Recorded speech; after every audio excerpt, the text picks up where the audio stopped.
Hola, buenas tardes. Hola, buenas ¿Estamos tardes. todos? Buenas tardes. Está faltando gente todavía. ¿Cómo les va? ¿Alguna Bueno, inquietud? ¿Algún comentario? ¿Algo? Veo mucho silencio todavía.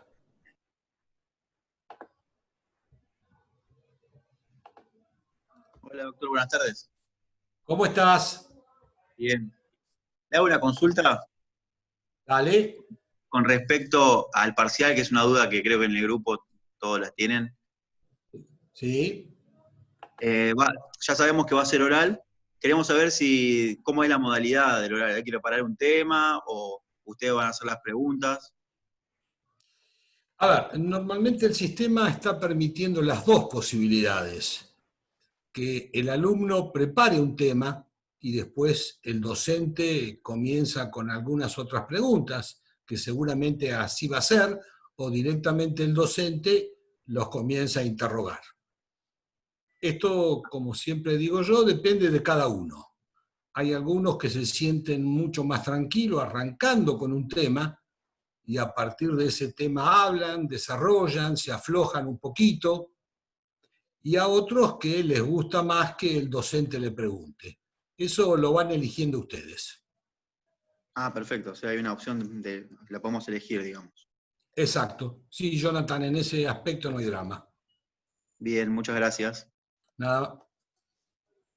¿Alguna otra preguntita que tengan por ahí? Bueno, ¿Cómo le va, profesor? Buenas tardes.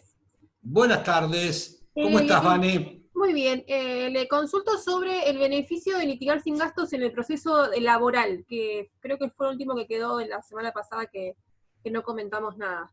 Exacto. A ver, el proceso laboral es absolutamente gratuito, eso ya por la ley del contrato de trabajo, toda tramitación que tenga que hacer el obrero. Entonces, en este caso no habría que pagar tasa sobre tasa ni demás derechos, como así tampoco anticipos para peritos.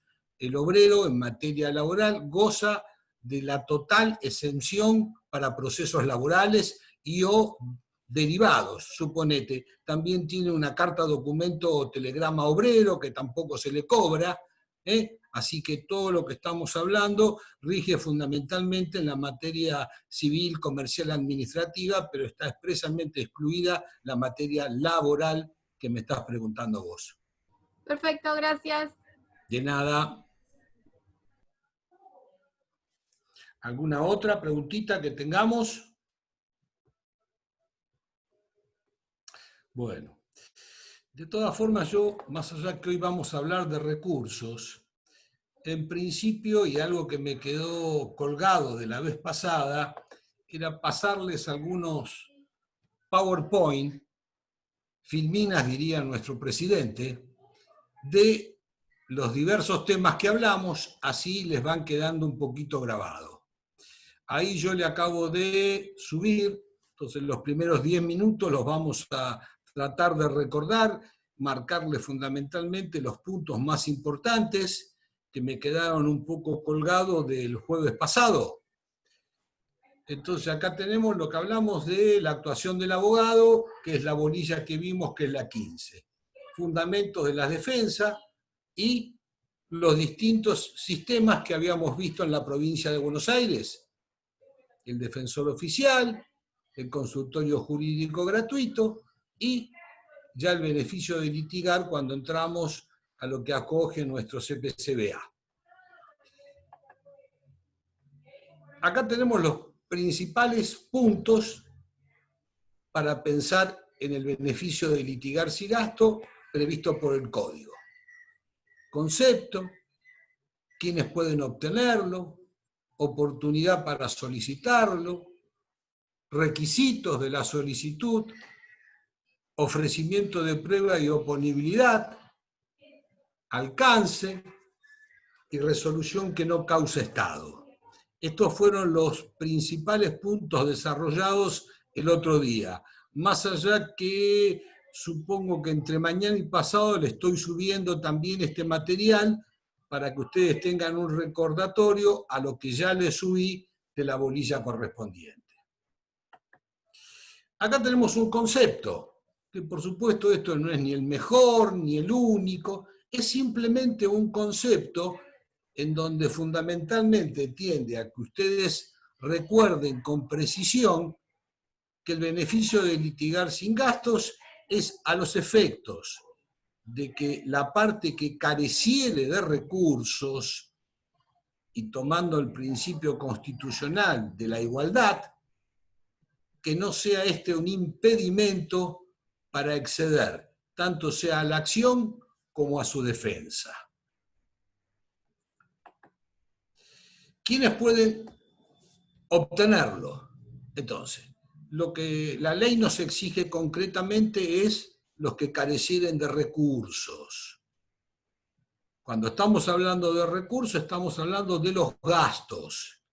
Y fundamentalmente, no es un obstáculo que la persona que solicite, tanto sea actor como demandado, tenga lo indispensable para procurar su subsistencia. Es decir, no estamos hablando que únicamente puede acceder a este beneficio una persona absolutamente indigente.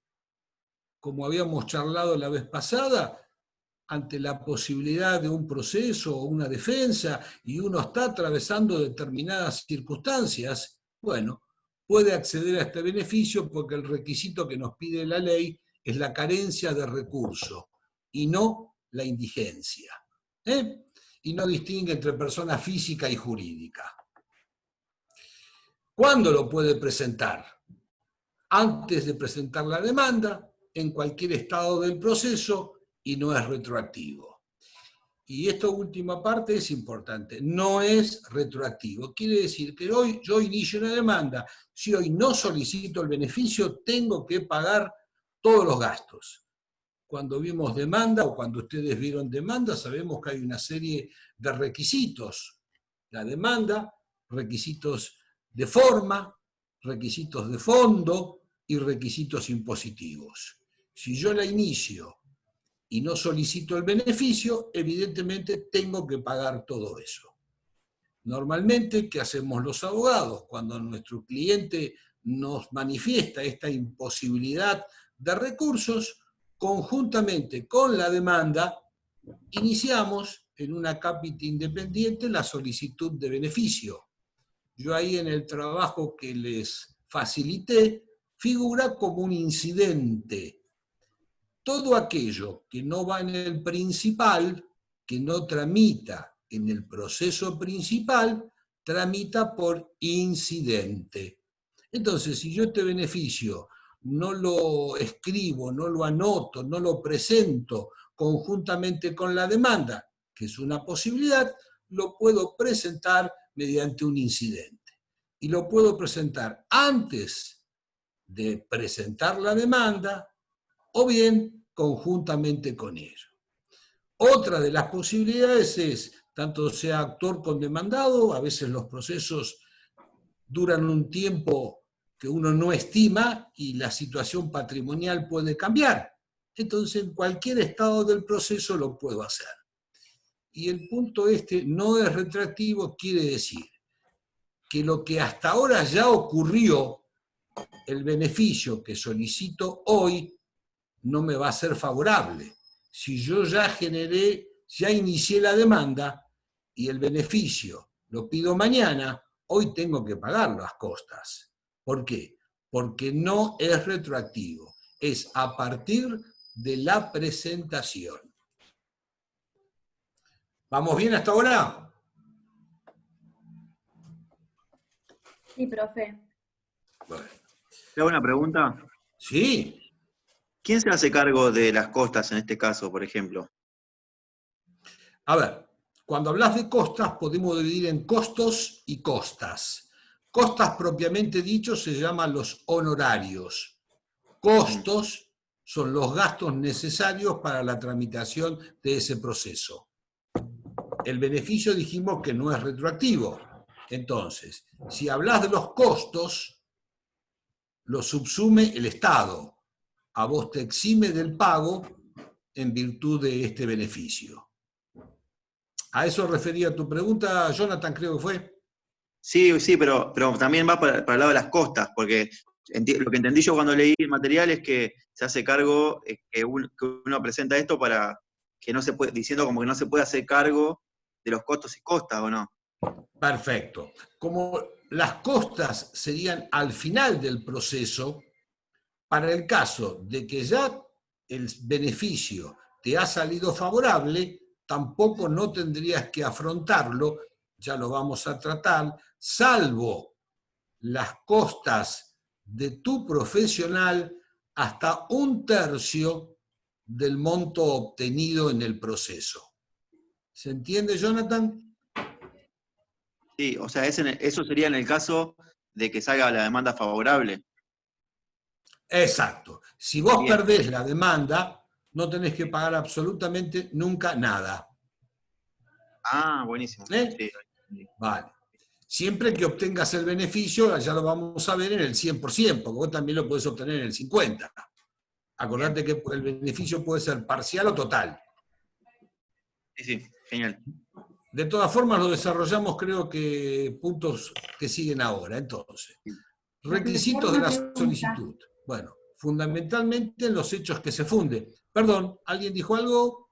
Sí, Alicia acá. No te escucho. Quería hacer Sí, una pregunta Alicia, sobre no te la escucho. misma pregunta que le hizo Jonathan. Eso es cuando el beneficio es iniciado con la demanda. Exacto. Y cuando se pide el beneficio en la mitad del proceso. Acordate, para adelante sirve, para atrás no sirve. Quiere Entonces, decir, para atrás sería el pago de la tasa de justicia, sí, el pago de los anticipos de peritos, depende de qué estado estemos en que vos te presentaste, que ya fueron generados, sí, no te los cubre. Cubre los que se van a generar a partir de la obtención del beneficio con fecha retroactiva a la presentación. ajá, bien. Las costas, Sí. concretamente, si te la acuerdan en forma total o parcial, también comprende las generadas hasta ese momento, no los costos. Ajá, bien. ¿Está bien, Ali? Sí, sí, muchas gracias. Bueno. Entonces tenemos los hechos en que se funde, la necesidad de reclamarlo o defender judicialmente, derechos propios del cónyuge, de hijos menores, la indicación del proceso y el ofrecimiento de prueba. El ofrecimiento de prueba tiene dos modalidades concretamente. No sé si ya estamos llegando ustedes en las distintas comisiones a hablar de medios de prueba. Pero los medios de prueba son las herramientas que dispone, que facilita, que te da el ordenamiento procesal a los efectos de acreditar las circunstancias de hecho que el juez no tiene por qué conocer. Dentro de estos medios de prueba, que el código prescribe 6, acá hay una variación. El primer ofrecimiento de prueba o ¿cómo acredito yo la carencia de recursos? Uno de los sistemas que prevé el código es mediante la declaración de 3 testigos.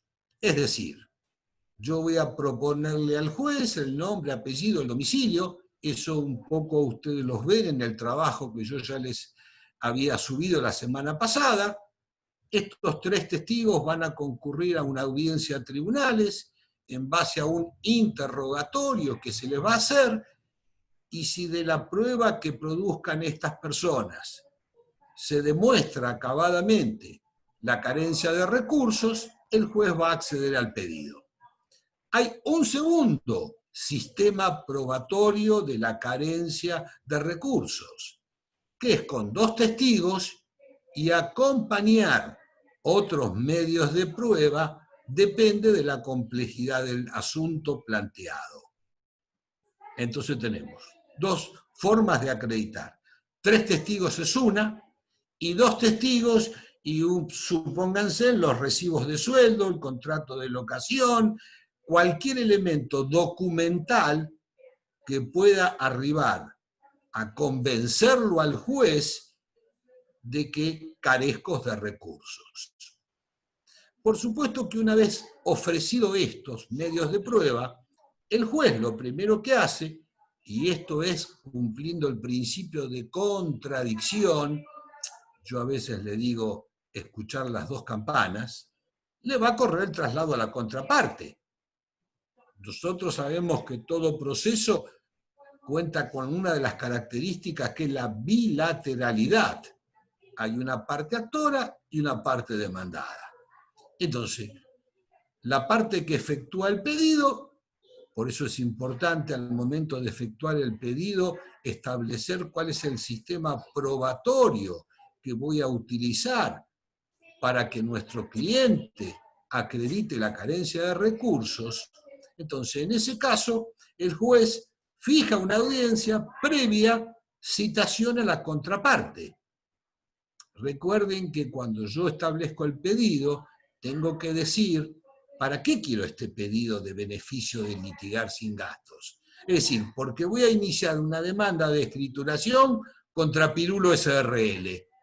Entonces el juez cita a Pirulo SRL para que contralore, para que vea, para que se notifique de lo que van a declarar mis testigos o de los medios de prueba. ¿Para qué? Y en una de esas la otra parte se quiere oponer. En una de esas la petición que está haciendo uno a los efectos de no pagar las costas y costos del proceso no reflejan la realidad. Recuerden que los abogados a veces hacemos muchas cosas y no podemos dar fe. Yo viene un cliente y me dice carezco de recursos y yo no voy a interrogarlo a él si es así o no es verdad. Creo en su palabra y me pongo a trabajar como operador jurídico en ese sentido. Pero a veces los clientes, las personas, no dicen toda la verdad. Entonces una forma de que sea contralor de la prueba es justamente que la otra parte sea notificada y controle la veracidad o falta de veracidad de los dichos de los testigos. ¿Cómo lo hace? Haciéndole preguntas. Para eso uno después con la práctica va teniendo algunas series de ítems para saber si el testigo que está diciendo que Carlito es carente de recursos es trucho o es real. ¿Estamos? Entonces, la oponibilidad de la contraparte es eso, es el derecho que tiene la otra parte a controlar, a presenciar los medios de prueba que ofrece el carente para acreditar su estado de falta de recursos. El alcance. Doctor, ¿le puedo hacer una consulta? Una vez, ¿cómo, Juan Manuel? ¿Puede haber una carga dinámica de la prueba en esos casos sin ningún problema? A ver, para un segundito. Sí.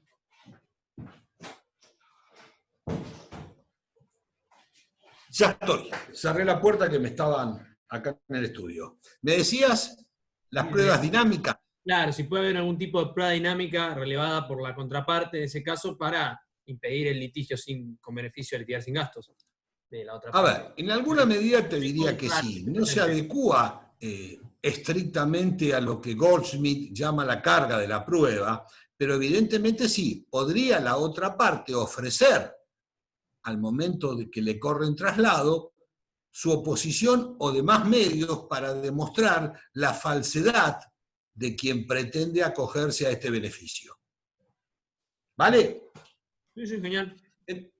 Entonces, tenemos, puede ser total, es decir, cuando uno lo pide, entonces el juez lo va a otorgar diciendo que corresponde al 100% de los gastos. O la otra puede ser que corresponde a un determinado porcentaje de los gastos y o a un determinado porcentaje de determinados gastos.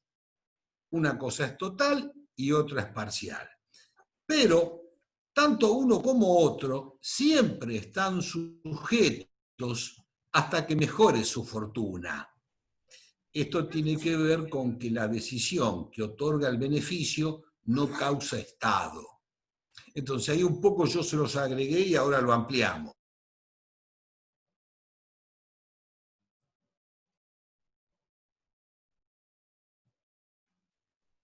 hasta que mejore su fortuna.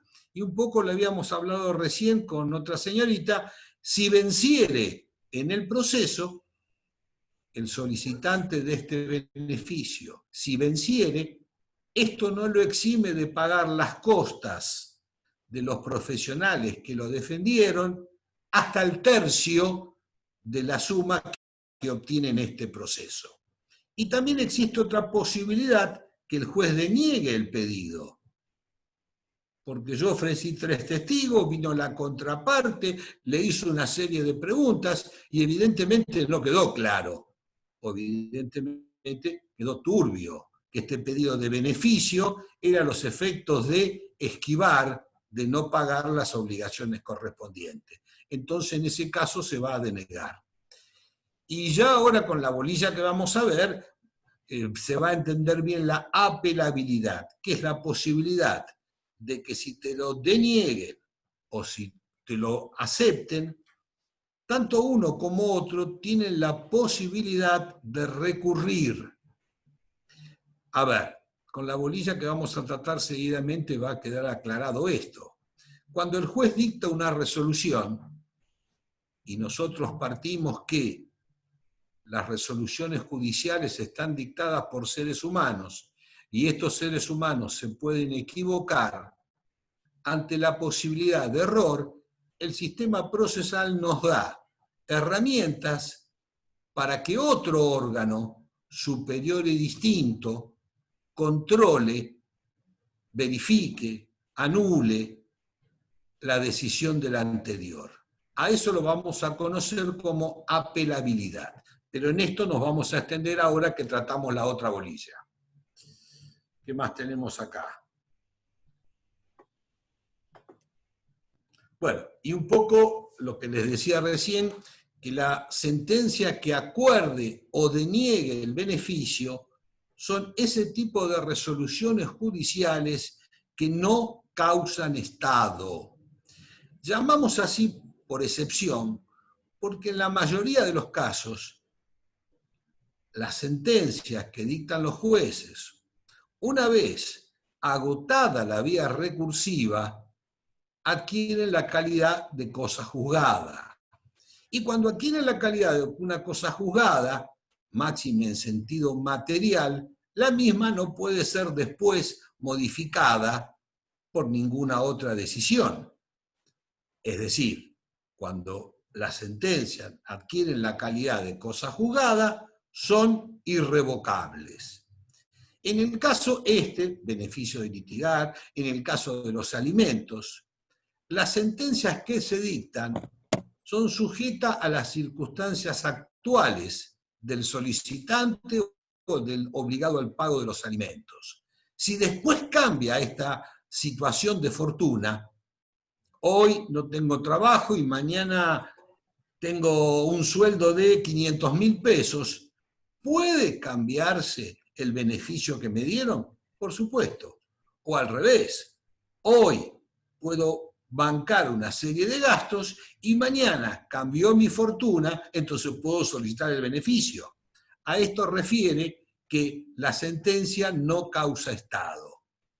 Ahora bien, mientras el proceso de beneficio de litigar sin gastos dura, el sistema procesal le otorga un beneficio provisorio. ¿Qué es el beneficio provisorio? Es el que se le otorga al solicitante desde su pedido hasta la resolución final que acepte o rechace dicha solicitud. ¿Por qué? Porque si este proceso de beneficio demora 6 meses, 1 año, ¿que el expediente principal va a estar parado? No. ¿Voy a tener que pagar los gastos? No. Entonces, durante la tramitación de este proceso, de este incidente de beneficio de litigar, automáticamente con la presentación, el órgano jurisdiccional me otorga un beneficio provisorio, el que con la sentencia va a pasar a ser definitivo o va a ser rechazado. Y si es rechazado, tendré que abonar todas las costas que no lo hice usando este beneficio provisorio.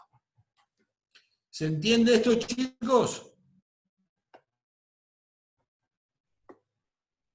Profe, ¿le puedo hacer una pregunta? Sí.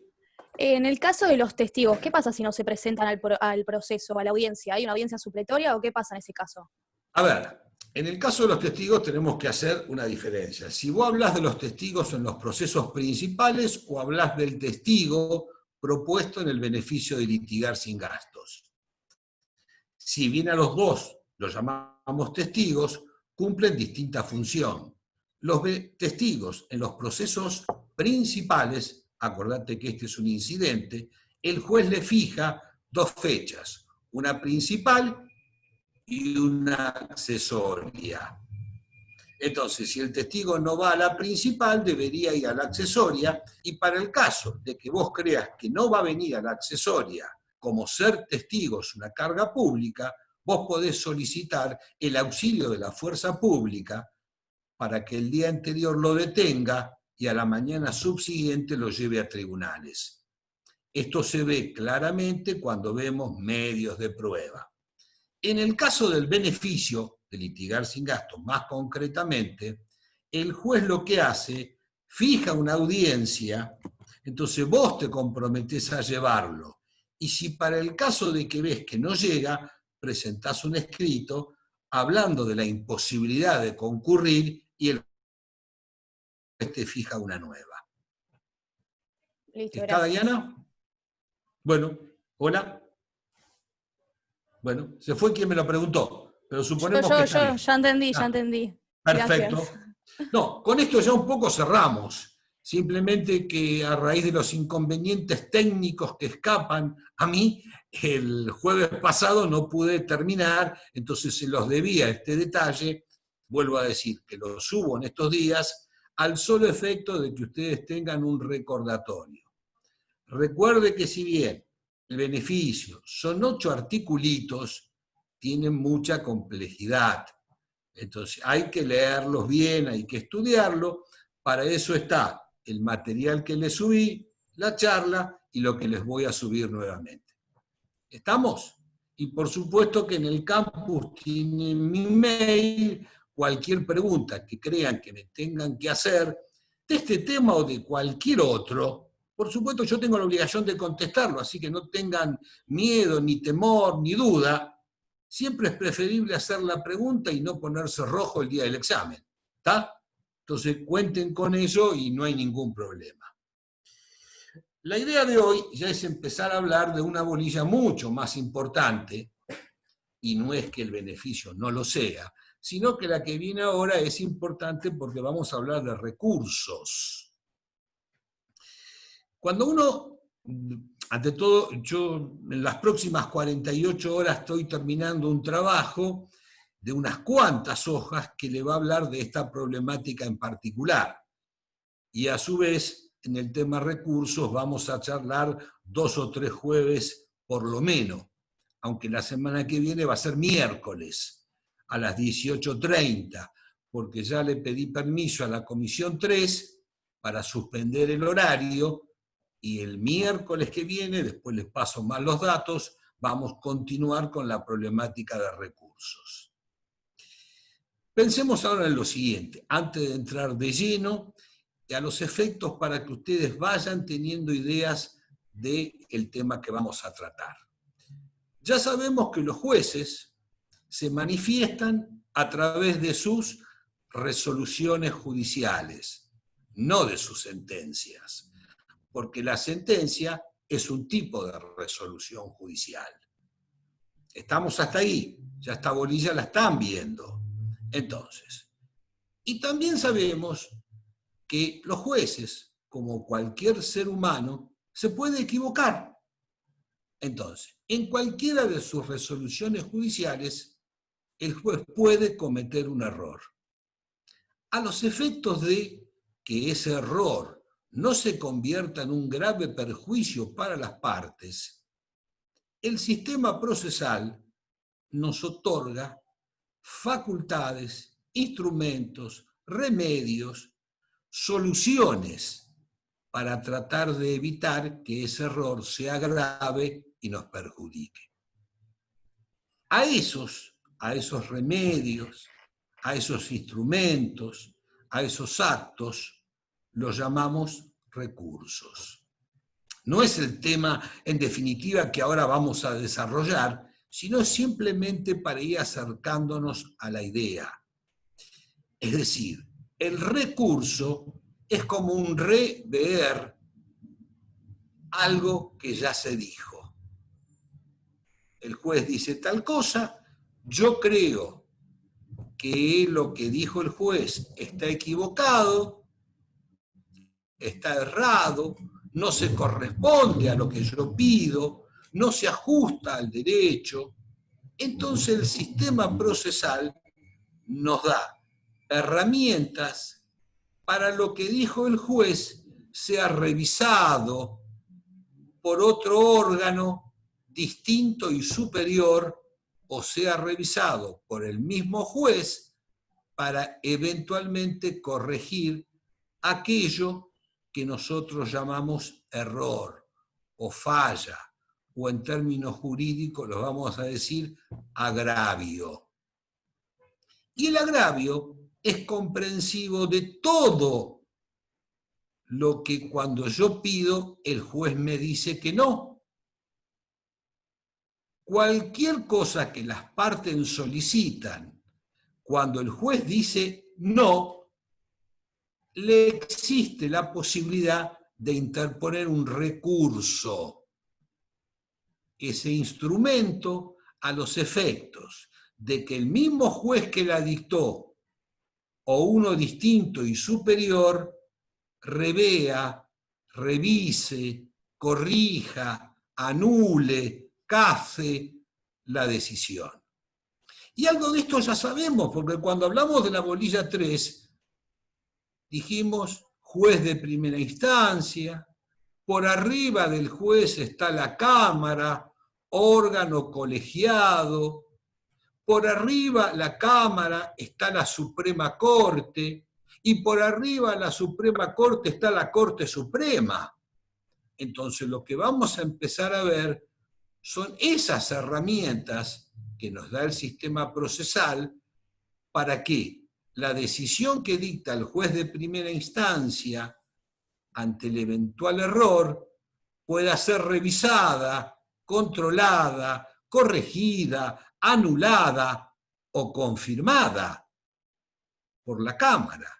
Y la que dicta la Cámara, que me puede afectar, que me puede agraviar, que puede tener un error, una falla, la revise la Suprema. Y la que dicta la Suprema, que la revise la Corte. Entonces, lo que estamos empezando a ver son esos mecanismos que, por supuesto, este mecanismo de recurso enfrenta dos grandes realidades: la celeridad y la seguridad. Hay sistemas que no tienen tantos recursos y la decisión que dicta el juez de primera instancia y se termina el proceso ahí. Pero esos sistemas, si bien son más rápidos, son más inseguros. Entonces, los sistemas procesales, cuando hablamos de esta materia, siempre o elige celeridad o elige seguridad. Nuestro sistema elige más seguridad. Y por supuesto que son más largos los procesos. Pero la idea es evitar la falla humana. ¿Se va entendiendo esto? Este es un tema bastante intenso, bastante largo. ¿Por qué? Primero vamos a tener que rever y repasar el conocimiento de 4 o 5 bolillas. Segundo, vamos a tener que leer, saber, estudiar, conocer unos cuantos artículos, porque empiezan en el 238 y terminan en el 300.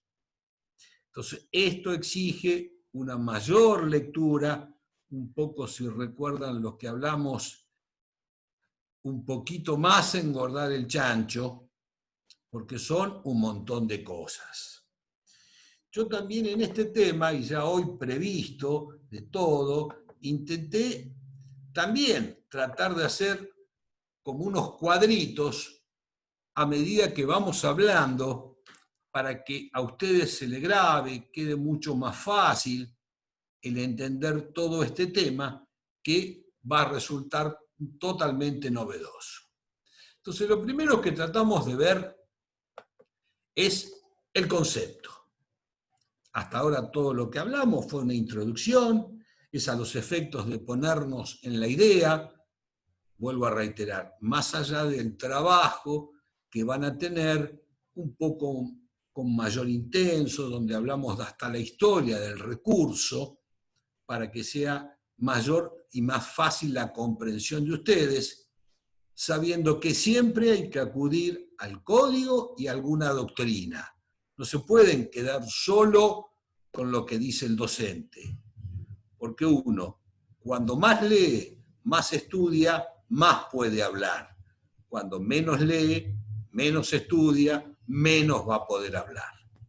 Entonces, si tuviéramos que dar un concepto procesal, ya entrado en nuestra materia, vamos a decir que el recurso es un acto procesal, yo se los comento de entrada, después los vamos desmenuzando, es un acto procesal en virtud del cual la parte que se siente agraviada de una resolución le solicita al juez que la dictó o a un órgano distinto y superior, dentro del plazo de ley, que la modifique, revoque, anule, case en forma total o parcial.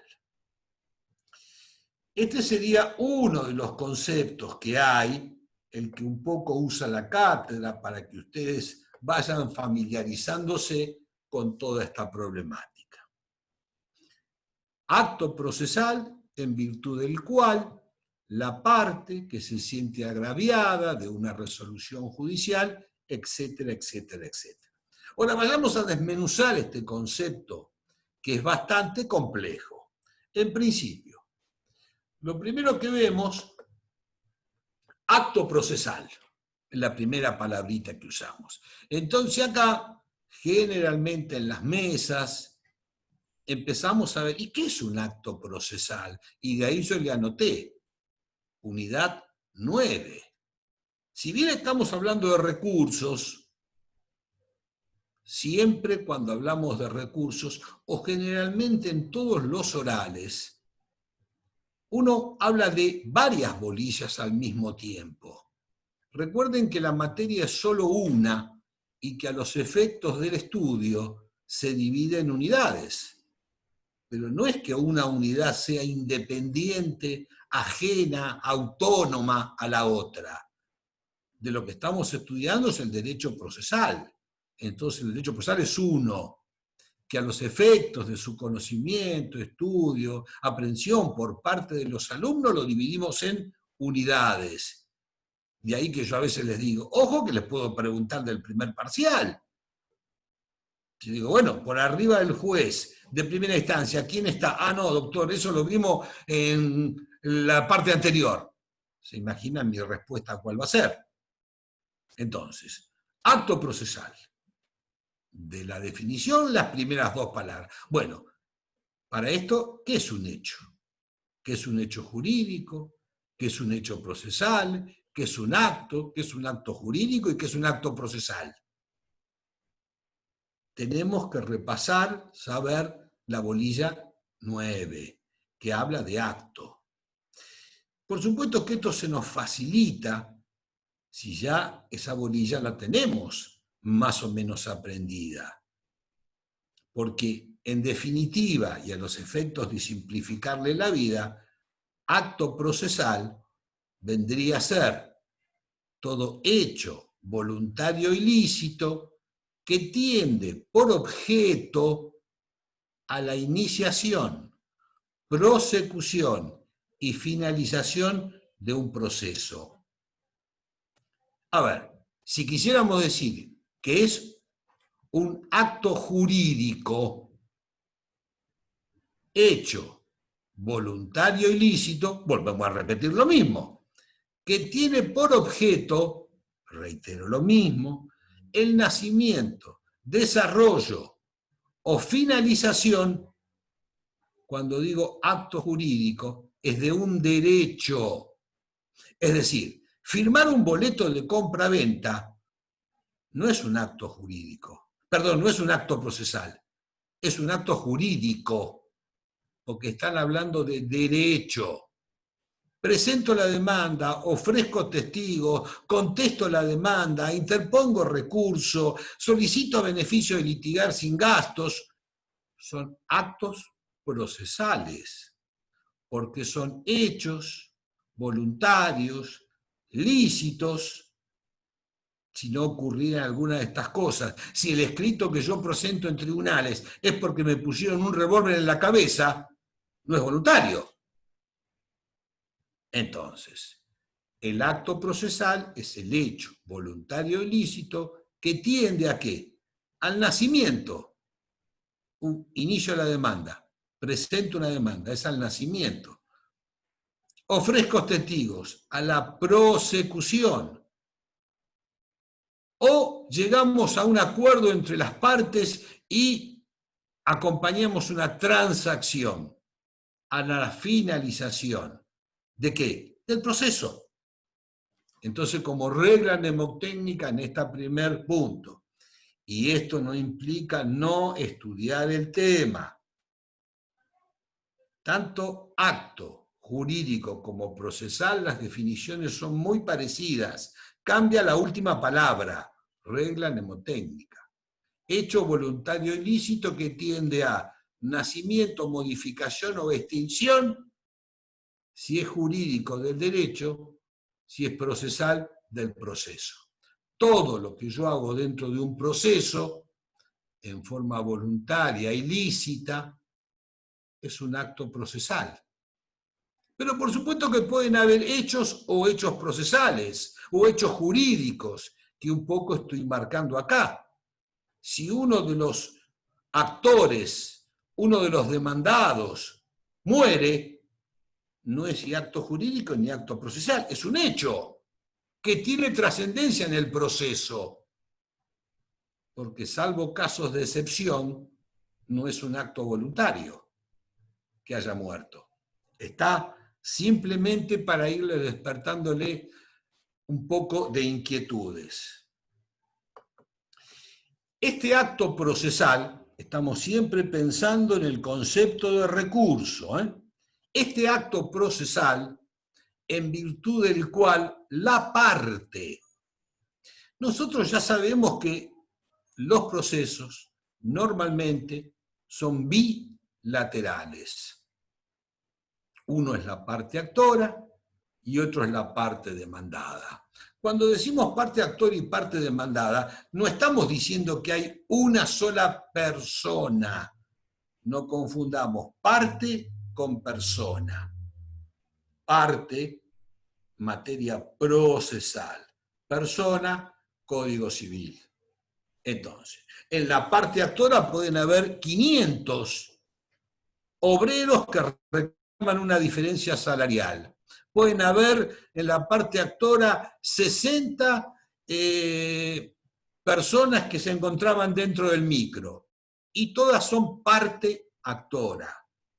Lo mismo sucede de la parte demandada, porque en definitiva parte, de acuerdo a WASP, es quien pretende y frente a quién se pretende la satisfacción de un derecho jurídico, de una pretensión. Entonces tenemos que repasar la unidad 11 que nos habla de parte. Sigamos. Que se siente agraviada. Y un poco anteriormente les decía, ¿qué es sentirse agraviado en términos jurídicos, procesales que estamos hablando? Cada vez que yo le pido al juez algo y el juez me dice que no, para mí es un agravio, es un perjuicio. No estamos pensando solamente en la sentencia, que yo le pedí que me dé $1.000.000 por el accidente y el juez me da 100 pesos. No, no. Cada circunstancia que a lo que yo pida el juez me dice que no, yo puedo considerar que es un agravio. Entonces a eso yo le puedo interponer un recurso para que sea el mismo juez o un órgano superior que revise, controle, anule o confirme lo que dijo el juez de primera instancia. ¿Estamos? Entonces, a eso nos referimos cuando hablamos de agravio.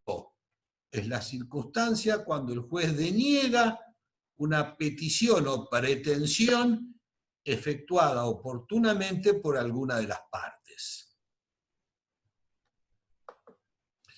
De una resolución judicial, porque en definitiva, y dentro del proceso, ¿qué es lo que me puede agraviar el juez?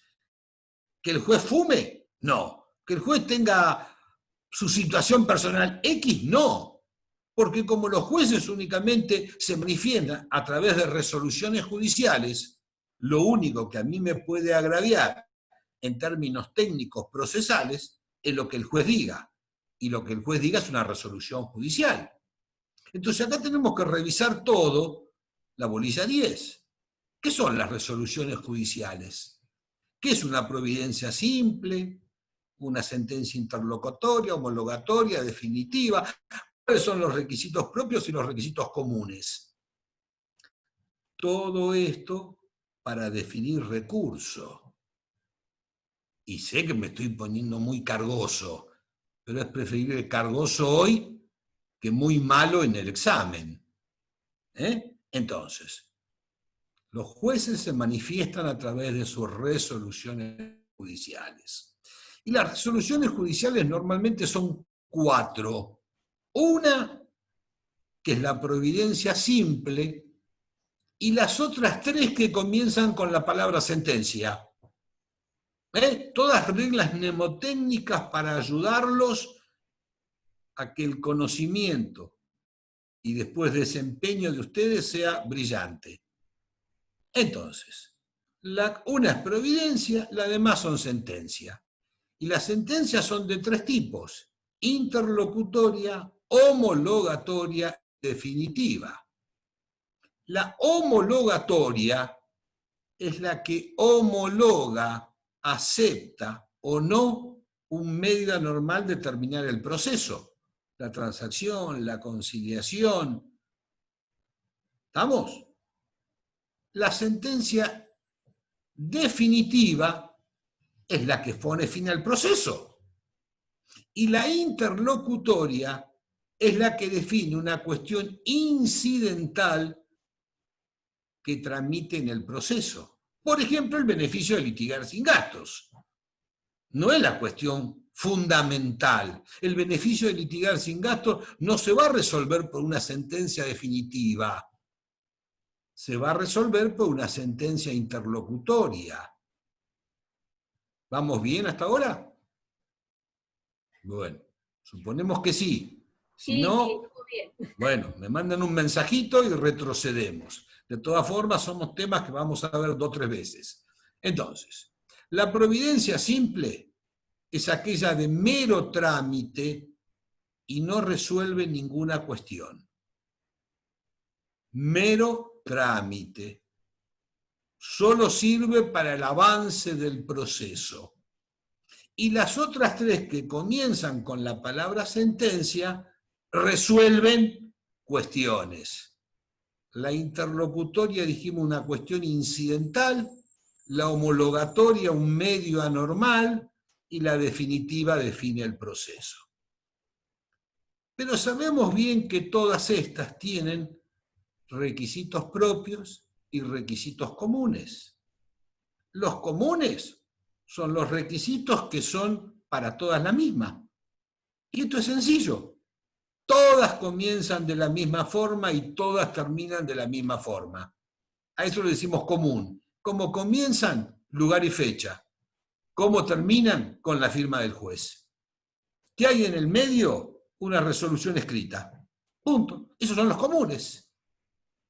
Y la providencia simple solo tiene requisitos comunes. Cuando hablamos de sentencias, cada una de ellas tiene requisitos propios más allá de los comunes. Los comunes están en todas. Entonces, Para esto tenemos que leer bastante, aprendernos 160, 161, 162 y 163 del CPC que establecen que si bien en una primera lectura los puede aminorar, porque van a decir tantos requisitos, volvemos. Pensemos en regla mnemotécnica. Ya con los requisitos comunes tenemos una regla. Empiezan todas igual y terminan todas igual. Y son escritas. Vayamos a la interlocutoria. La interlocutoria que a su vez tiene 3 incisos en su articulado, pero los requisitos son 4. Estamos pensando en los requisitos propios de las resoluciones judiciales. Interlocutoria. Si bien el articulado del código trata 3 incisos, hay un primer requisito que es al comienzo del articulado. Previa sustanciación. ¿Y qué es la sustanciación? Que no es lo mismo que fundamentación. Sustanciar una resolución es cumplir el principio de contradicción. Antes de resolver, el juez tiene que dar traslado a las partes. Sustanciar es la obligación de dar traslado. No lo puede resolver sin haberle dado la oportunidad a las partes para que se defiendan. Y esto también lo vemos mucho más claramente cuando, por ejemplo, inicia una demanda, sortean juzgado y secretaría, llega el juez, y el juez, ¿en qué va a consistir la primera resolución de cualquier demanda? Salvo medidas cautelares y salvo excepciones. De lo dicho por A, córrase traslado a B. O el juez va a resolver todo escuchándome a mí solo. ¿Y esto qué es? El principio de contradicción. El principio de bilateralidad, escuchar las 2 campanas, cumplir el principio de sustanciación, que estamos pensando en el primer requisito que tiene propio la interlocutoria. Y los otros 3 están en el articulado. No los voy a cansar, porque esto es más largo. Y cuando llegamos al 163, que habla de la definitiva, previo les hablo de la homologatoria no tiene forma propia. Si homologa, estamos pensando en requisitos, tiene los requisitos de una providencia simple. Si no homologa, tiene los requisitos de una interlocutoria. A ver, supongamos que A y B celebran una transacción. Transacción sabemos que es un medio anormal de terminar el proceso mediante el cual las partes, haciéndose concesiones recíprocas sobre derechos litigiosos y dudosos, ponen fin al pleito. Y supóngase que A y B celebran una transacción escrita, por supuesto, donde B le reconoce a A que le debe 100 pesos y que se los va a pagar con 10 sobrecitos de cocaína entregado los primeros días de cada mes. ¿Y qué va a hacer el juez? ¿Lo va a homologar esto? Se supone que no, porque estaría violando principios de derecho público. Entonces el juez, antes de resolver, previa sustanciación, le va a correr el traslado a las otras partes. Entonces, en este caso, el juez no va a homologar requisitos de la sentencia homologatoria. Cuando acuerda, los requisitos son de providencia simple. Cuando no homologa, son de sentencia interlocutoria. Y por último nos queda el de definitiva, que dijimos que cuando vemos el código enseguida son 9 requisitos, y a su vez en cada uno de los requisitos hay 2 o 3 partes muy importantes que tengo que saber. Si yo ya sé los requisitos comunes, el 163 me dice que el primer requisito es lugar y fecha. Ya sé 1, de los 9 quedan 8, y el último es firma del juez. 2, de los 9 quedan 7. Si a su vez sigo mirando y veo que la interlocutoria tiene 3 o 4 que a su vez se repiten en la sentencia definitiva. De los 7 me quedan 3. Lo que tengo que saber son esos 3, porque lo otro ya lo sé. Ahora, si empiezo de los 9, quizá me cuesta. Les estoy facilitando el laburo, pero no el laburo, facilitando, recuerden. Hay que leer y hay que leer bien el 163, que tiene su dificultad.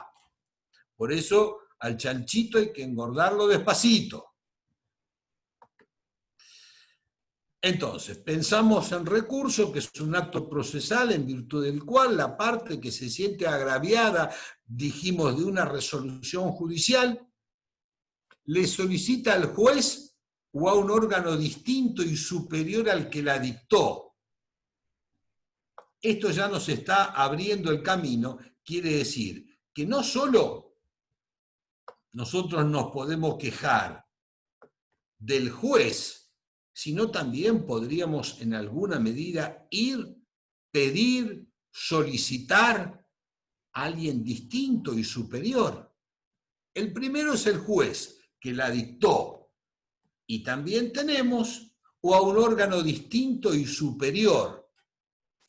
Recuerden que simplemente estoy desarrollando el concepto de recurso. Nada más, pero tampoco nada menos. Entonces, cuando una resolución me agravia, yo puedo pedirle al mismo juez o a un órgano distinto y superior, en eso consiste el recurso, para que dentro del plazo de ley, porque no tengo el plazo que yo quiero, sabemos que los plazos, esto lo vemos creo en la unidad 9, ahí lo está indicando, hay distintos tipos de plazos, legal, convencional, hay que tratar de recordar un poco esto. Acá simplemente, y adelantándome a lo que va a ser materia de los distintos recursos, tengo que ver qué tipo de recurso estoy interponiendo. Vamos a ver que hay algunos que los vamos a conocer a los efectos de su estudio como recursos remedios. Estos son el de aclaratoria y revocatoria. Para estos voy a tener un plazo. Si es una revocatoria con apelación en subsidio, también lo vamos a ver, es otro plazo. Si es un recurso de apelación, es otro plazo. Y si es un recurso de apelación por queja denegada, también es otro plazo. Estamos solamente pensando en los plazos de los recursos. ¿Y qué es lo que en definitiva voy a solicitar en este recurso? Y que revoque, modifique, case, es decir, lo que uno persigue mediante la interposición de un recurso es que cambie la decisión. Porque en definitiva, si el juez me está dando el 100% de lo que yo le pido, ¿y de qué me voy a quejar? Porque en definitiva el recurso es una queja. Y me quejo cuando no me dan lo que yo quiero. Si me dan lo que yo quiero, ¿y de qué me puedo quejar? Entonces el objetivo, en principio, de los recursos es lograr que el juez, si va el juez o un órgano superior y distinto, que podría ser la Cámara, la Suprema o la Corte, revoque, case, modifique los distintos términos que podemos usar. ¿Y de qué forma? En forma parcial o total, que la resolución que me causa agravio. ¿Está más o menos? ¿Siguen estando ahí o me han dejado solo? Estamos acá. Bueno, ¿están vivos todavía? Sí, por suerte. Bueno. Los veo muy calladitos hoy, ¿eh? El otro día me mandaban miles de mensajes y no podía contestar ninguno. Ahora veo que no me mandan ni mensajes, ni me saludan ahora, ¿eh? Bueno, Hay un mensaje pero los ahí perdono que y los quiero igual. Hay un mensaje que pregunta si el PowerPoint lo va a subir también al campus. También lo vamos a subir. Sí, señora. Perfecto. Entonces, más o menos tenemos un panorama bastante alentador para este fin de semana, porque ya con toda esta definición ya los voy a tener enloquecido. Pero de todas formas vamos a avanzar un poquito más, a ver si es este que está acá, para ir introduciéndolos a la problemática de los recursos. Como ya ven, he aprendido a usar el PowerPoint, cosa que hasta hace un tiempo no sabía. Y esta situación de la cuarentena nos ha modificado el bocho y a los viejitos nos han hecho hacer cosas que no pensábamos que íbamos a hacer. Pero bueno, de a poquito y gracias también a la buena fe de ustedes, estamos aprendiendo todos. Entonces, hasta ahora, ¿qué vimos? Recursos. Bueno, este es un primer pantallazo de cuáles son los recursos que vamos a ver. O mejor dicho, cuáles son los recursos que están en el Código de Procedimientos Civiles y Comerciales de la provincia de Buenos Aires. Vuelvo a decirles, a partir del 238 y termina en el 300. Con la única diferencia que vamos a ver uno que está en el 166. Son muchos artículos. Por supuesto que a esto le sumamos todo lo que están viendo y todas las otras actividades y materias que ustedes tienen. Y un poco como hablamos al principio, al ser oral, siempre hay una mayor dificultad, independientemente del grado que uno esté. Cuando a mí me toca quedar concursos y estoy tan nervioso y tan intranquilo o peor que ustedes, y cualquiera podría decir, bueno, pero usted después de 30 años, bla, bla, bla. No, el concurso y presentarse frente a 5 cristianos, o no, que los veo con los colmillos y sangre en la boca, y por supuesto que no me gusta. Pero bueno, es lo que yo elegí, nadie me está obligando. De ahí mi preocupación en que en el oral siempre es más dificultoso. Y en el oral hay que hablar.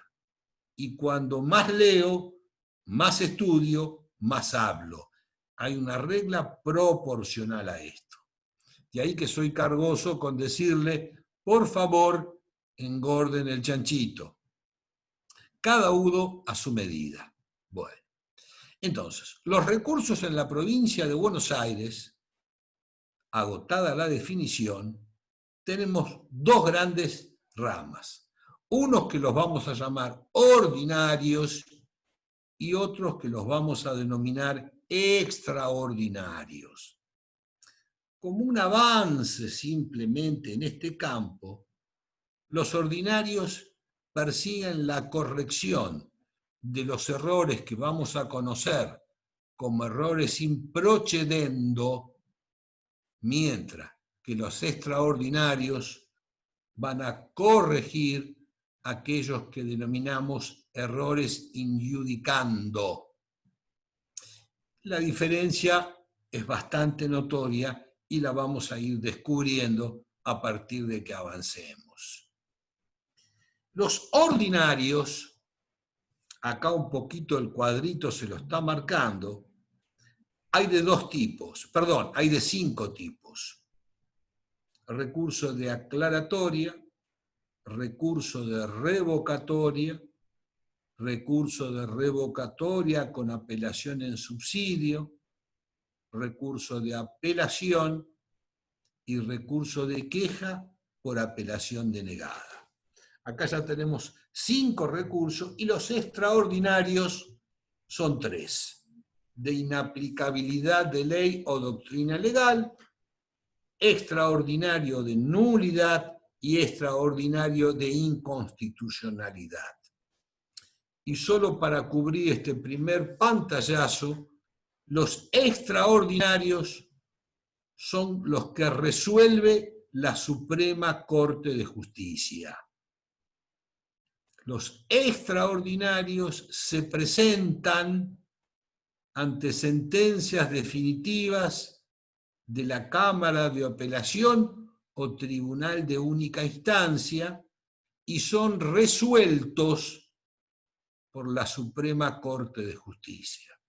Por supuesto que después de la Suprema Corte nos queda ver un recurso extraordinario federal, que es el que se presenta ante la sentencia definitiva dictada por la Suprema Corte de Justicia, y quien lo va a resolver es la Corte Suprema de Justicia. En base a esto, y este primer pantallazo, lo que tenemos, los dos primeros de los cuales vamos a hablar un poquito hoy, nada más, de aclaratoria y reposición o revocatoria. La aclaratoria lo estamos viendo en el 166, inciso segundo, si no me equivoco, y la revocatoria o reposición lo estamos viendo a partir del 238 del CPC. Y estos dos, la doctrina los llama recursos remedios. Por supuesto que en la práctica, en el quehacer diario, todos son recursos. Vuelvo. Al solo efecto del estudio, lo llamamos recursos remedios. Fundamentalmente, más allá de todo lo que vamos a desarrollar, es porque se interponen y los resuelve el mismo que dictó la resolución que nos agravia. La primera característica, entonces, de los recursos remedios, y no es que los dos sean iguales o sean lo mismo, sino la primera característica por los cuales los llamamos recursos remedios, es porque se interponen ante el mismo que dictó la resolución. Gustavo Ramos. Y los va a resolver el mismo que dictó la resolución que nos agravia. Ya esto nos da una característica que todos los demás los va a resolver la Cámara, por descarte. Así como hace un rato yo les dije, al solo efecto de irnos ubicando los extraordinarios, quien los resuelve es la Suprema. Los recursos remedio se interponen y los resuelve el mismo que la dictó. Los otros tres, revocatoria con apelación en subsidio, apelación y la queja, los resuelve la Cámara. ¿Estamos? Bien. Estos recursos remedios tienen algunas características comunes, que son, se interponen y los resuelve el mismo que la dictó. Se interponen dentro de los 3 días, y acá una aclaración que a veces los puede confundir. ¿3 días de qué? De notificada la resolución que nos agravia. Recuerden que todos los plazos comienzan a partir de que soy notificado, y más concretamente el día subsiguiente hábil, regla general. ¿Cuándo comienzan a correr los plazos? A partir del día subsiguiente hábil que soy notificado. Nunca comienzan a correr desde que se dictó la resolución, porque justamente el principio de bilateralidad es el que nos da el derecho, que recién puede computarse a partir de que yo me notifiqué. Si no me notifiqué, ¿cómo puedo ejercer mi legítimo derecho de defensa? ¿Cómo puede existir un debido proceso? Ya estoy hablando de principios constitucionales, si no me notifican. Recuerden, todos los plazos comienzan a correr a partir del día subsiguiente hábil. Estamos hablando de plazos procesales. Si estuviéramos hablando del Código Civil, estaríamos diciendo otra cosa. Pero acá estamos hablando de plazos procesales. Me hago una consulta, doctor, antes de que... Sí, ¿cómo no? Estos plazos procesales, tanto el de recurso declaratoria como el de revocatoria, ¿son ante resoluciones que nos notificaron a través de cédula o a Ministerio Legis? Generalmente son Ministerio Legis. Claro, Vane, no, sí.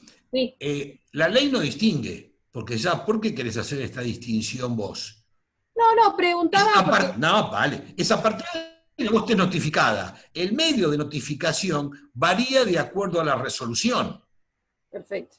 pero siempre a los efectos de tu accionar, ya sea recurso o lo que fuere, el plazo comienza a correr a partir del día subsiguiente hábil de que fuiste notificada. Okay. Pero Independientemente está de... muy bien lo tuyo, porque hoy existen 8 medios de notificación, más allá que vos me mencionaste 2 recién. Los medios de notificación, ojo, rever el código, son 8. Con cualquiera de ellos comienza a correr a partir del día subsiguiente. Perfecto, gracias. Gracias a vos, Vané. Entonces tenemos como cuestiones comunes de estas dos herramientas procesales. Se interponen, es decir, el escrito de queja, el escrito de apelación, el escrito donde yo me agravio, se presenta ante el mismo juzgado, misma mesa de entrada del juez que dictó la resolución. Y va a ser ese mismo juez que la va a resolver. Tengo el plazo de 3 días desde que estoy notificado para presentar este recurso. Segunda característica. Tercera, va fundado. Como hace un rato hablábamos de sustanciado, sustanciación previa habla la resolución judicial, que es la sentencia interlocutoria, en su primera cápite, después tiene 3 incisos.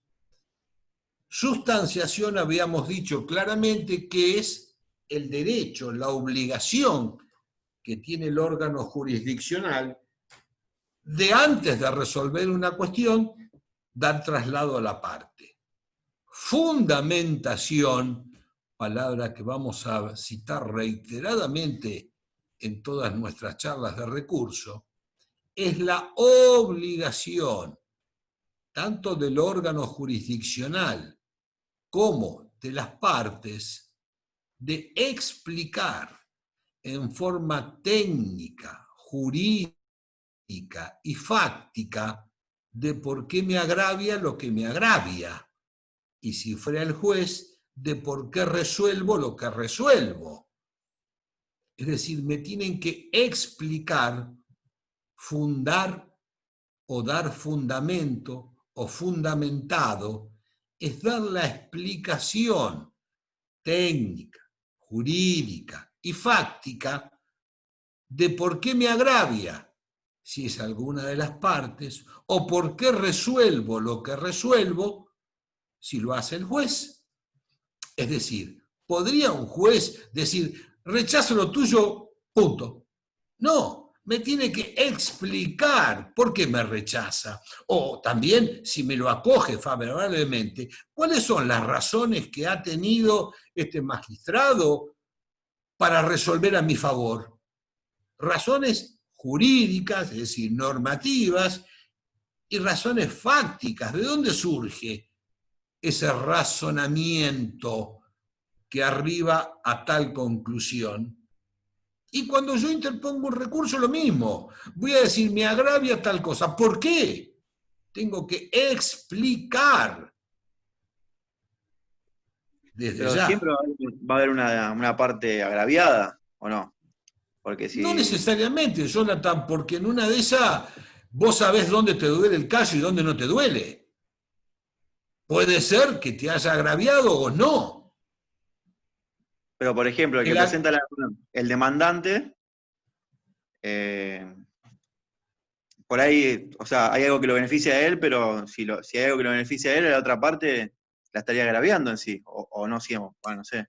A ver, Jonathan, dentro de un razonamiento como vos lo estás haciendo, sí, pero a veces, ¿por qué crees que las peticiones de las partes todas son verdad? En una de esas yo estoy diciendo determinadas cosas en defensa de mi cliente y no son verdad.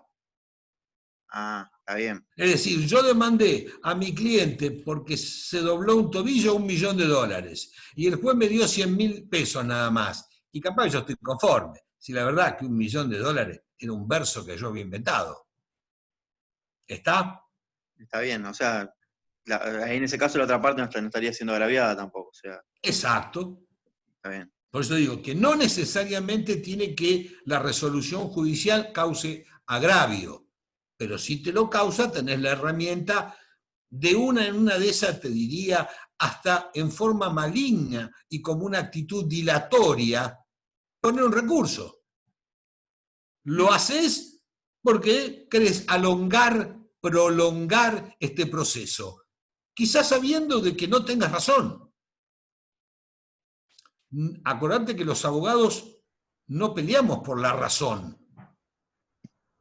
Defendemos a nuestro cliente, quien en definitiva va a decir qué es lo justo y no lo es injusto, es el juez. Ok. ¿Está? Entonces, citando algunos de los elementos comunes que estamos haciendo, ¿sí? Con respecto a la fundamentación, ¿se puede decir que la fundamentación es para cubrir 3 objetivos, como es el concepto oscuro, el error material? No. Ya te estás yendo a un tipo de recurso que es la aclaratoria. Todavía no entramos. Bien.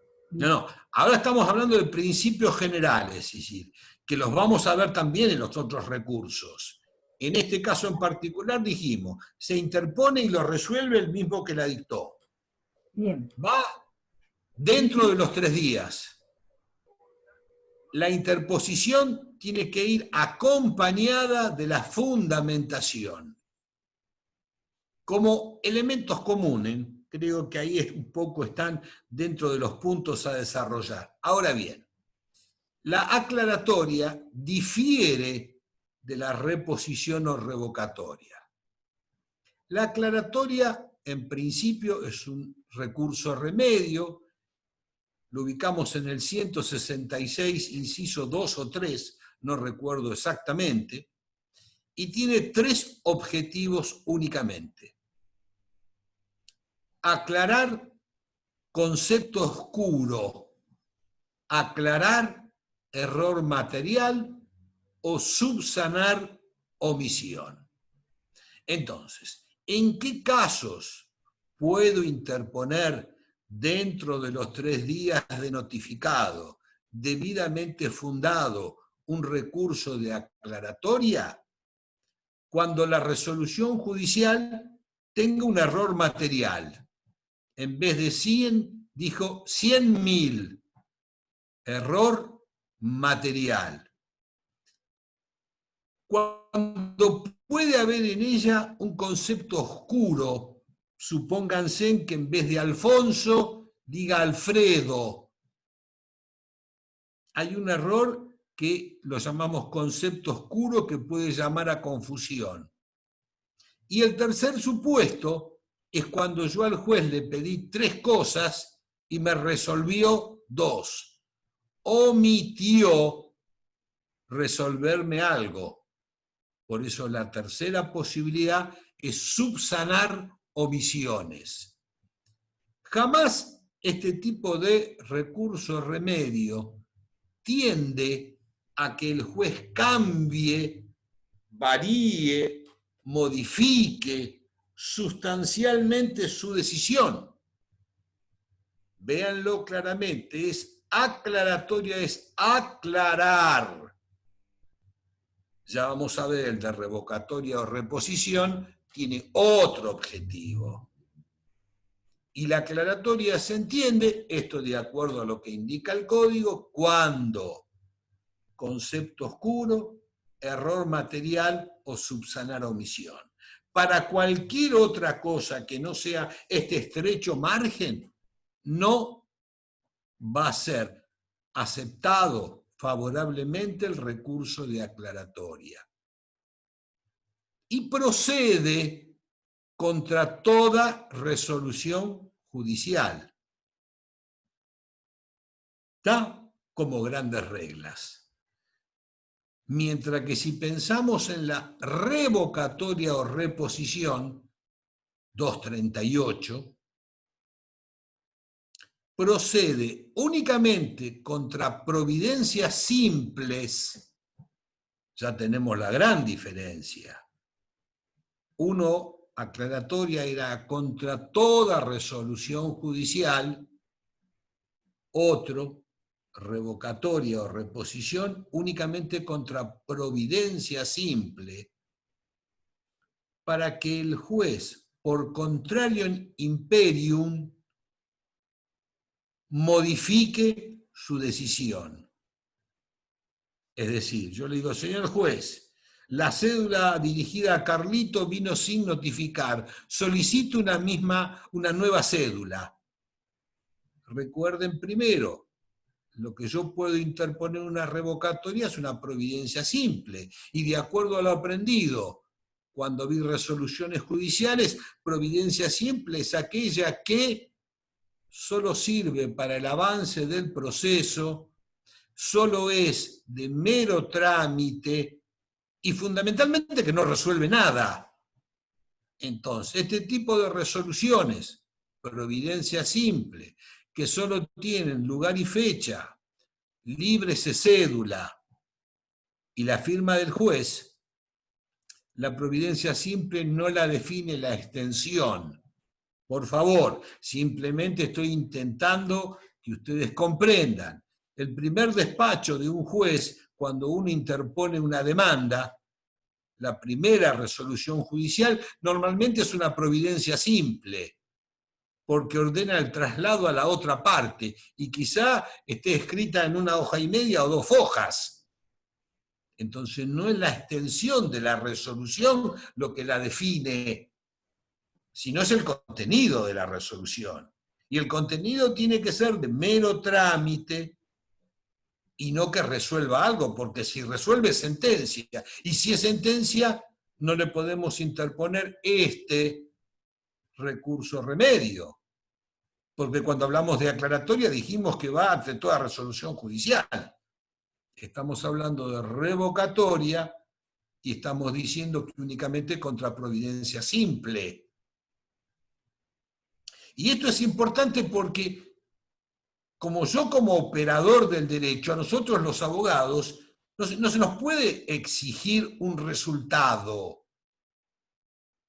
Se nos exige el medio, es decir, que seamos operadores correctos dentro de la normativa judicial para defender los derechos de nuestros clientes. Y si yo no cumplo con dicho requisito, puedo ser pasible de un proceso de mala praxis. No si gané o perdí, si el juez me dio una sentencia a favor o me dio una sentencia en contra. Un poco como en el campo médico.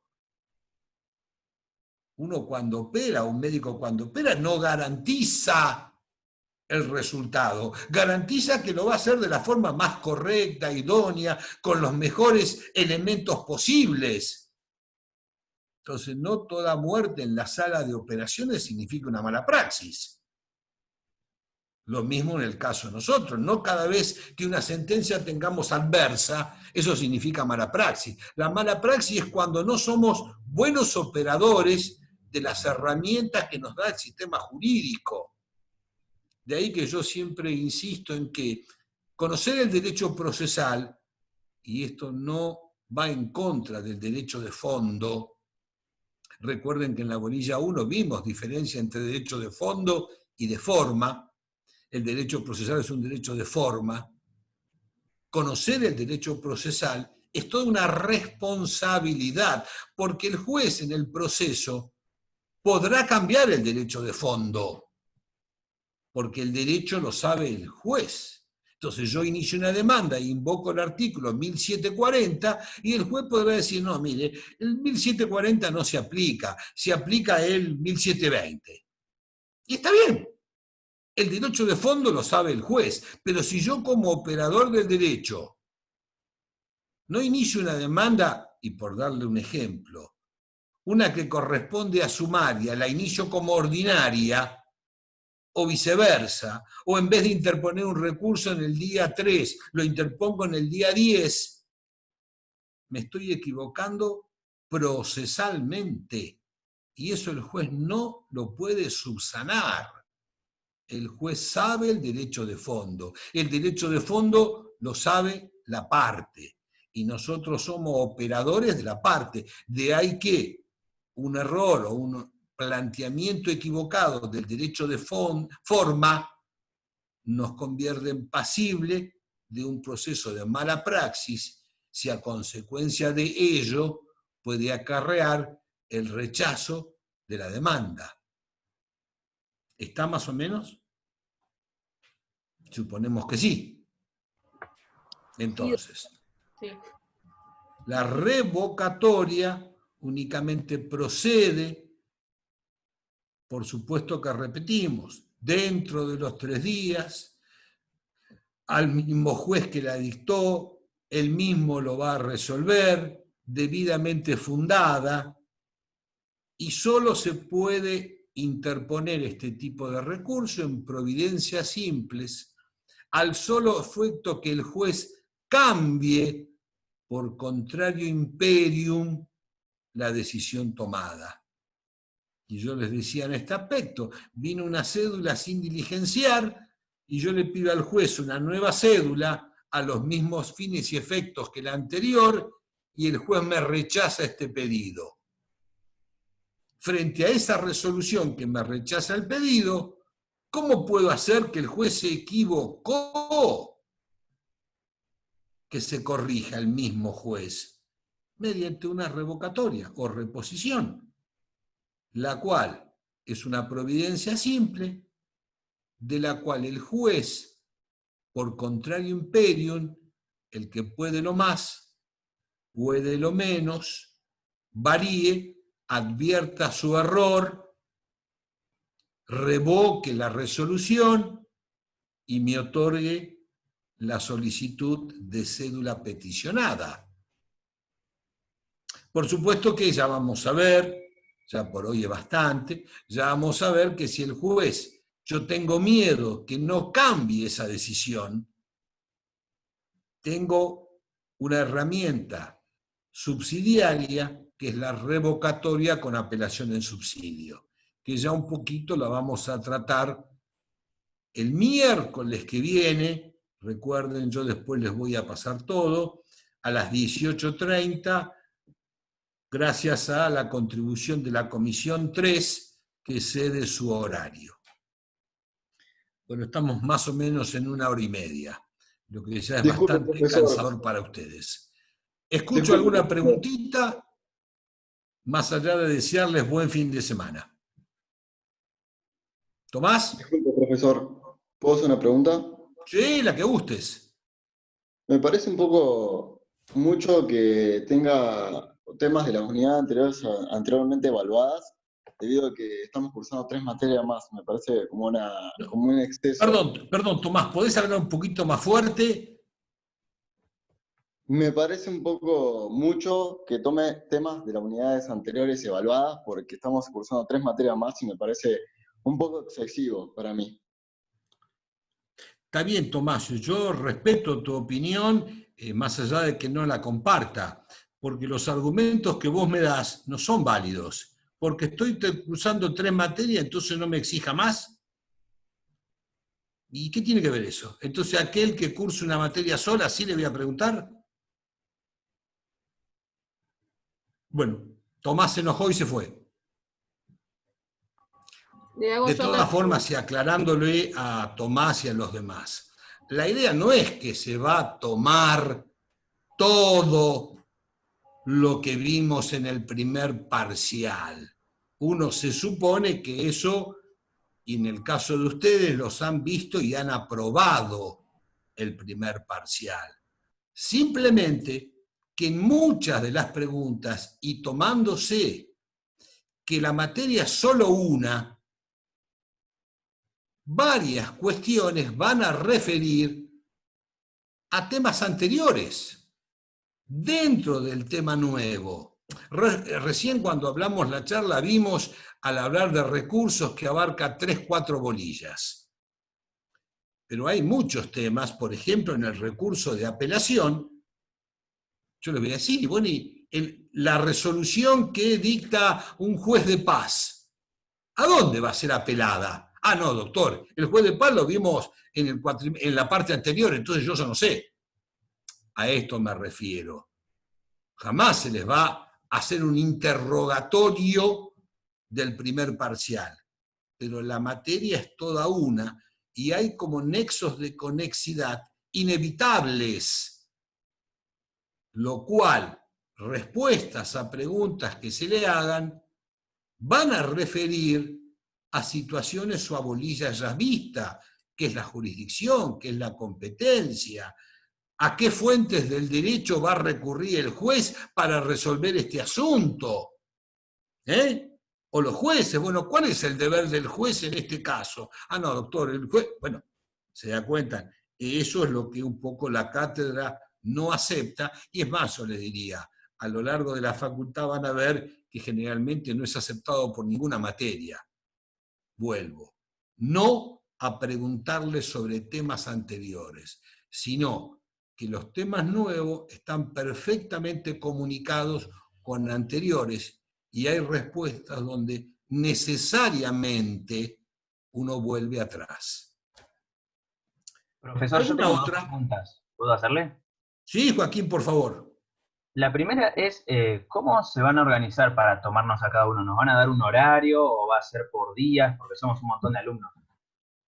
A ver, estamos organizando esto, pero te lo puedo ir adelantando. Normalmente vamos a tener 2 o 3 Zoom por comisión, entonces vamos a arrancar a la mañana, normalmente con la comisión 1, los 2 profesionales y van a tener 2 Zoom, y posiblemente yo tenga un tercer Zoom. Y normalmente se va a programar el horario. De todas formas, si tenemos 2 o 3 Zoom, es lo mismo que vos estés esperando en el pasillo de la facultad. Claro, sí, sí. Vos vas a poder ver, no escuchar, pero ver. De todas formas, la intención es que no estén horas innecesariamente esperando. Entonces se va a programar los primeros 10 o los primeros 15, vamos a suponer a las 9, los segundos 15 a partir de las 10:30 y los terceros 15 de la comisión a partir de las 12. Pero sí se va a establecer un mecanismo para facilitarnos a todos, porque innecesariamente tenerte 3 horas como hacíamos en la facultad, en un pasillo, y ahora lo podemos evitar, Joaquín, quédate tranquilo que lo vamos a evitar. Pero estamos organizando todo esto y se van a enterar, más allá que las fechas las saben, se van a enterar de la modalidad días antes del parcial, quédate tranquilo. Bueno, y la otra pregunta era, más o menos, ¿cuánto tiempo nos va a tomar a cada uno? A ver, vos sabés que a veces los partos van y cree la mujer parturienta que sale a los 5 minutos y demora 1 hora y media, y otras van y a los 5 minutos salieron y tuvo mellizos. A ver, la idea es, Joaquín, no más de 10-15 minutos por alumno. Yo te diría más, cuando un examen demora más de 15 minutos, es que te estamos intentando salvar, no matar. Cuando un examen demora media hora, es que el profesional, el docente, tiene dudas y lo que intenta es buscar el aprobado. Nunca buscamos el desaprobado, porque para mí o para nosotros en particular, que haya muchos desaprobados es realmente un dolor. Yo quisiera que en mi materia y en las comisiones el 100% fuera aprobado. Entonces, el tiempo no te puedo decir, promedio son 15 minutos, pero hay exámenes donde a los 5 minutos el alumno contestó con tanta seguridad que se terminó. Porque acordate que lo que yo intento, o lo que intentamos los docentes en el parcial, es saber si vos sabés. Tampoco arribamos a veces a una conclusión certera, porque capaz que te hice 3 preguntas de las 3 bolillas que vos sabías y la embocaste. Concretando, el plazo no va a ser más entre 10 y 15 minutos. Si demora más es porque estamos intentando aprobarte, jamás desaprobar. Para desaprobarte con 2 minutos bastaría. Es decir, hay buena fe de parte nuestra. Bueno, y la ¿Alguien última, más? hay un Sí. chico preguntó en el chat qué significa que la decisión tiene que ser expresa, positiva y decisa, y a qué se refiere con, y precisa, perdón, y a qué se refiere con positiva. Eso se lo pregunta a otro chico. Sí, perdónamelo, me repetíme. La decisión, estamos hablando de la sentencia definitiva, indica que tiene que ser expresa, positiva y precisa. ¿A eso te referís? Claro. Perfecto, no te entendía bien, Joaquín, perdón. Cuando el juez resuelve algo, porque acá estamos hablando en particular del 163, y dentro del 163 las palabras que utiliza, si no aquí me equivoco, el inciso quinto o sexto, no lo tengo en este momento preciso, donde lo obliga que al juez, al momento de fallar, al momento de decidir, lo haga de una forma categórica. Entonces, expresa, no puede caber dudas, tiene que escribirlo.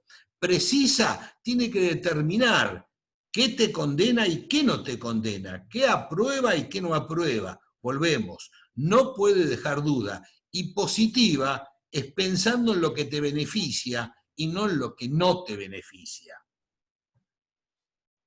¿Está? ¿Era eso, Joaquín? Sí, está bien.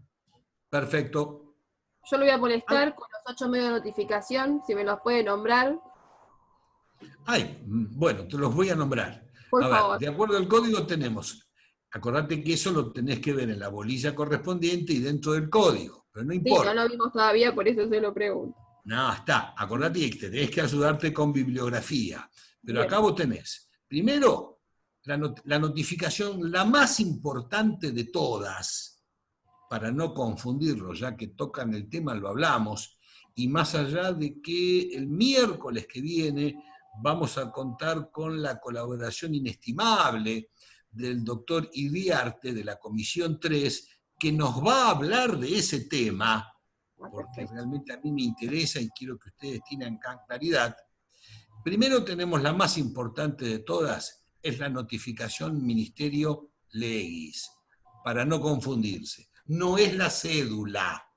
La regla general es la notificación Ministerio Legis, aquella que habla del 135 de los martes y viernes, etcétera, etcétera, etcétera.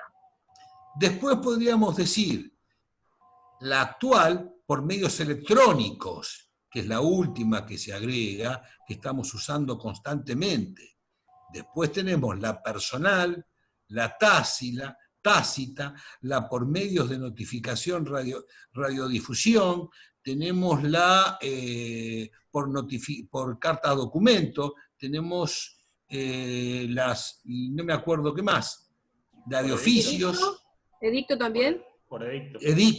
Edictos, más allá que la de edictos se usa en casos muy especiales, también tenemos que citarla, la de edictos. ¿Y en la de los estrados del juzgado también se puede tomar como medio de notificación?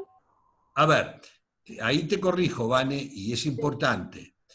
La de los estrados del juzgado es la notificación Ministerio Legis, Por eso que es la pregunto. más importante de todas. Es decir, cuando la parte es notificada en los estrados del juzgado.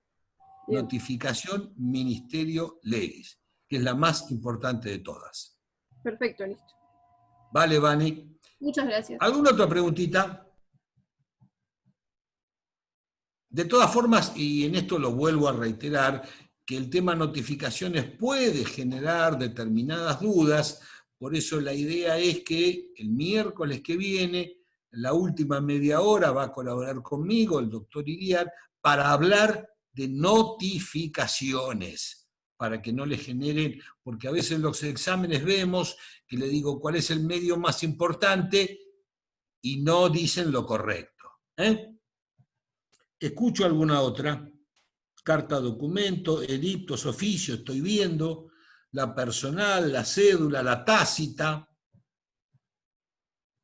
evidentemente la notificación Ministerio Legis, radiodifusión, carta, documento, ahí tienen algunos medios. ¿Alguna otra pregunta? ¿Los libero entonces? Hoy la tecnología nos ayudó. Espero realmente que tengan buen fin de semana. Que les haya profe, sido claro. Perdón, profe, Sí, ¿cuándo sube los power? Los power, ¿cuándo sube? Las filminas. Las filminas, dijo el presidente. Prometo que entre mañana y pasado, las filminas.